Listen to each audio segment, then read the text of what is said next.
Friends, व्हर्लविंड girl के part 4 में आपका स्वागत है। और अगर इसके पहले आपने इसके तीनों पार्ट को नहीं देखा है तो उसका लिंक आपको ऊपर आई बटन पे या फिर डिस्क्रिप्शन बॉक्स में मिल जाएगा। तो टिंग हाओ कोच सेंग निंग को बाई साओ को रिकमेंड करता है और कोच सेंग निंग को पता चलता है कि बाई साओ के मास्टर उसके जीजा हैं, यानी कि मास्टर जियांग नंग, जिनके ऊपर डोपिंग का इल्जाम लगा था। और ये जानने के बाद coach Seng Ning by Sao को रिजेक्ट कर देती हैं। इधर रू बाई और ई फेन बाई साओ की तैयारी करवाते हैं उसके नेक्स्ट मैच के लिए। और इस बार बाई साओ की जो ओपोनेंट रहती है वो काफी मजबूत रहती है और उसका ओवरवेट ही उसकी सबसे बड़ी ताकत रहती है। तो वो बाई साओ पे भारी पड़ती है और बाई साओ हारने लगती है। उसके बाद जब बीच में ब्रेक मिलता है तो रू बाई एक बार फिर से उसका मार्गदर्शन करता है और उसे इनकरेज करता है। और इस तरीके से जब दोबारा गेम शुरू होता है तो रू बाई के टिप्स और हेल्प से ही बाई साओ उस अपोनेंट को हरा देती है और एक बार फिर से बाई साओ मैच विन कर लेती है। फिर क्या था, फिर मस्ती और सेलिब्रेशन। तो बाई साओ और उसके टीम मेंबर्स सभी रेस्टोरेंट में जाते हैं सेलिब्रेट करने के लिए। और वहाँ पे बाई साओ की फ्रेंड जाओ इंग एक गेम खेलती है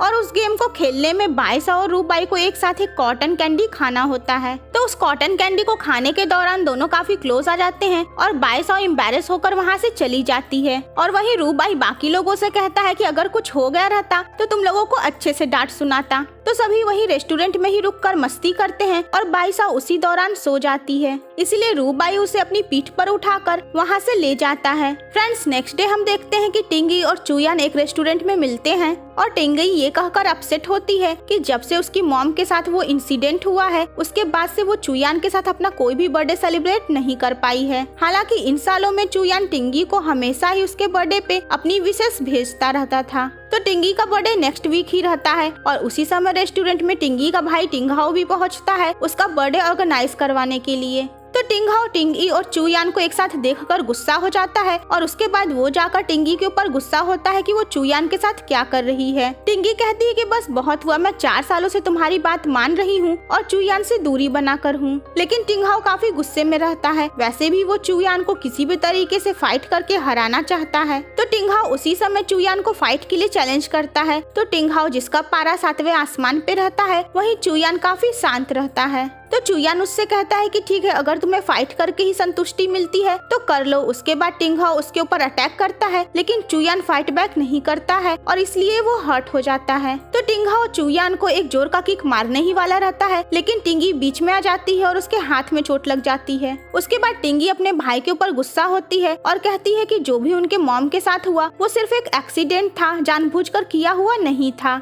वो अपने भाई को सेल्फिश कहती है और चुयान को वहाँ से लेकर निकल जाती है। तो आगे घर पे चुयान टिंगी की चोट पे दवा लगाता है और फिर टिंगी उससे अपने प्यार का इजहार करती है और बताती है कि वो उसे पसंद करती है।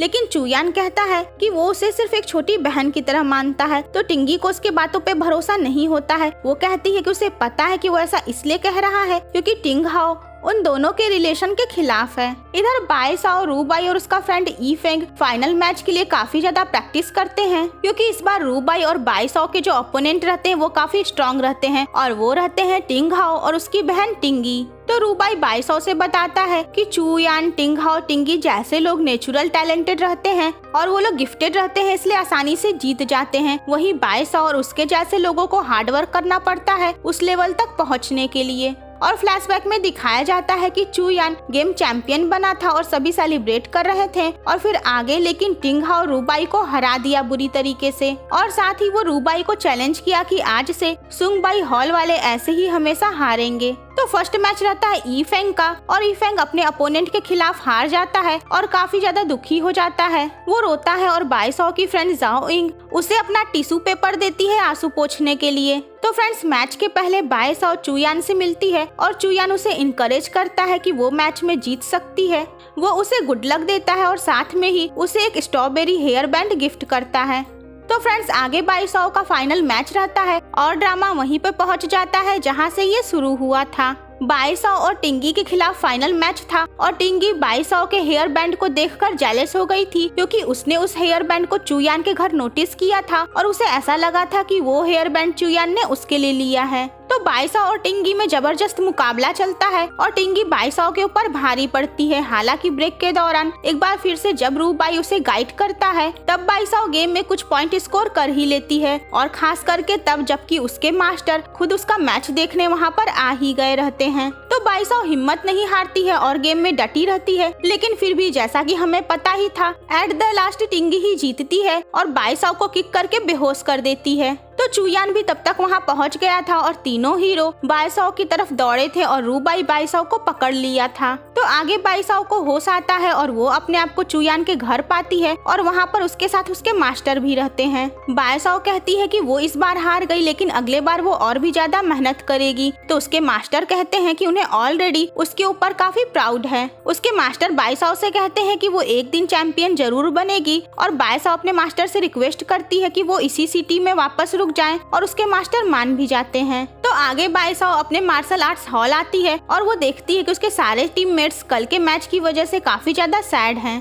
पहले तो बाईसाओ को ऐसा लगता है कि सभी उसके मैच हारने की वजह से सैड हैं, लेकिन आगे उसे पता चलता है न केवल वो और ई फेंग बल्कि रूबाई भी टिंग हाओ से बहुत बुरी तरीके से हार गया है। यानी कि उसके हॉल के तीनों मेंबर्स बहुत बुरी तरीके से हारे हैं और रूबाई तो टिंग हाओ से इतनी बुरी तरीके से हारा है कि वो स्कोर ही नहीं कर पाया। और जब से रूबाई ये मैच हारा है न ही वो हॉल में प्रैक्टिस के लिए आया है और न ही किसी से बात की है। एक्चुअली फ्रेंड्स, रूबाई इस हार के बाद काफी ज्यादा निराश हो चुका रहता है। तो रात में बाईसाओ प्रैक्टिस हॉल में रहती है कि तभी उसकी मुलाकात रूबाई से होती है। बाईसाओ रूबाई से बात करने की कोशिश करती है लेकिन रूबाई उससे कहता है कि वो उसे अकेला छोड़ दे। बाईसाओ उसे फिर से ट्रेनिंग में इंटरेस्टेड करने की कोशिश करती है और ताइक्वांडो के बारे में उसके पैशन के लिए पूछती है।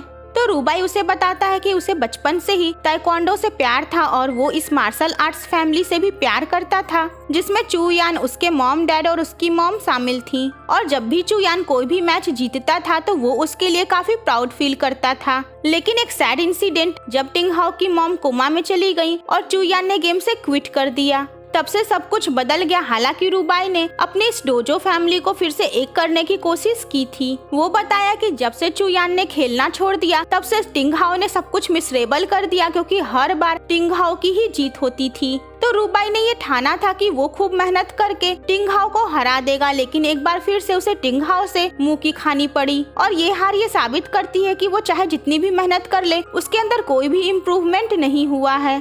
तो बाईसाओ रूबाई को निराश देखकर कहती है कि नहीं, जैसा कि पहले रूबाई ने कहा था, उसे यकीन है कि हार्ड वर्क करके नेचुरल टैलेंट को हराया जा सकता है, क्योंकि आखिरकार हार्ड वर्क करके ही कछुए ने खरगोश को रेस में हराया था। फिर आगे नेक्स्ट डे बाईसाओ सारे अपने टीम मेंबर्स के साथ मिलकर रूबाई को फिर से प्रैक्टिस करने के लिए इनकरेज करती है और आखिरकार रूबाई एक बार फिर से मान जाता है और सभी खुश हो जाते हैं। तो सुंगबाई हॉल के सभी स्टूडेंट एक्साइटेड रहते हैं कि उनके यहाँ के तीनों फाइनलिस्ट रूबाई, बाईसाओ और ई फेंग कोच सेनिंग के ऑर्गेनाइजेशन में सेलेक्ट हो सकते हैं, और अगर ऐसा हो गया तो उनके सुंगबाई हॉल को फिर से पहचान मिल जाएगी। तो फ्रेंड्स, कोच सेनिंग के ट्रेनिंग सेंटर का ऑर्गेनाइजर रहता है टिंग हाओ की कंपनी। तो इसीलिए टिंग हाओ चुयान से जाकर मिलता है और वो उससे कहता है कि अगर वो चाहता है कि सुंगबाई हॉल के लोग कोच सेनिंग के ट्रेनी बने तो वो उसके फाइटिंग चैलेंज को एक्सेप्ट करे। और वो चुयान को धमकी देता है कि अगर चुयान ने उसका ये चैलेंज एक्सेप्ट नहीं किया तो सुंगबाई हॉल से जितने भी लोग सेलेक्ट हुए हैं उनको चांस नहीं मिलेगा।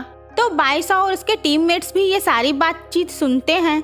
तभी वहाँ पर रूबाई आ जाता है और वो चुयान को ये चैलेंज एक्सेप्ट करने से मना करता है। वो टिंग हाओ से कहता है, अगर कोच सेनिंग का ट्रेनिंग प्रोग्राम तुम्हारे इशारों का मोहताज है तो उससे अच्छा है कि मेरे यहाँ से कोई भी उसमें पार्टिसिपेट न करे। लेकिन बाकी सारे स्टूडेंट चुयान से कहते हैं कि उसे टिंग हाओ का चैलेंज एक्सेप्ट करके उसे सबक सिखाना चाहिए। लेकिन रूबाई की तरह ही बाईसाओ ये समझती है कि चुयान के लिए ये काफी मुश्किल है, क्योंकि चुयान ने इस गेम को काफी पहले ही क्विट कर दिया था। तो टिंग हाओ चुयान को चैलेंज का टाइम और डेट बताकर वहाँ से निकल जाता है। तो आगे बाईसाओ चुयान के साथ रहती है और फ्लैशबैक में तीनों हीरो को दिखाया जाता है जो बचपन से ही साथ में प्रैक्टिस करते थे और दोस्त हुआ करते थे। और फ्रेंड्स, टिंग हाओ के ऊपर चुयान को हराने का भूत बचपन से ही सवार था और बचपन से ही वो चुयान को हराना चाहता था। तो चूयान बाईसाओ से कहता है कि कल वो जाएगा, टिंगहाओ का चैलेंज एक्सेप्ट करेगा, लेकिन वो उसके ऊपर अटैक नहीं करेगा, सिर्फ अपने आप को डिफेंड करेगा। मतलब चूयान टिंगहाओ की संतुष्टि के लिए बुरी तरीके से पिटने और हारने के लिए तैयार रहता है,